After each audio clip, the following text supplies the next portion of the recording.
Steve, what's the latest situation?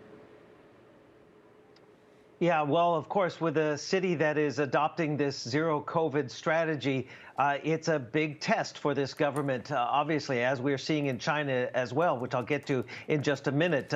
Just keeping both Delta and Omicron at bay is proving difficult during these winter months, which has been relatively cold and wet here. Hong Kong is battling both strains, Delta and Omicron, after really going before December, we started seeing numbers going up, going about 7 months with very few, if any, daily local transmission. So what we're seeing now is 140 new cases in one day. Yesterday reported 125 of those deemed locally transmitted, as well as 94 of them are tied to this so-called Kwai Chung cluster.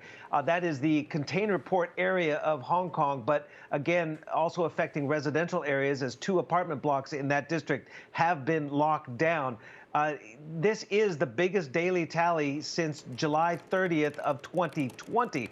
So, zero COVID has been working to a fairly good degree, but this is a severe test. And one epidemiologist that I saw quoted in local media here is saying that this so-called 5th wave could last some 3 months before it starts abating. And of course, companies around Hong Kong are ordering people to work from home, including the banking community. We're seeing Morgan Stanley saying non-critical staff in some groups told to work from home starting from today. HSBC is reducing its maximum amount of employees in its offices here in the city from 50% down to 30%. Goldman Sachs also extending its split teams format through February 4th. So we'll have to see how this plays out. But again, it's another challenge for this government in trying to attain and maintain this zero COVID approach. Now, in China, bigger challenges really because you're seeing this cluster in Fengtai district, which is just 20 kilometers away from a key downhill ski area of the Winter Games, which starts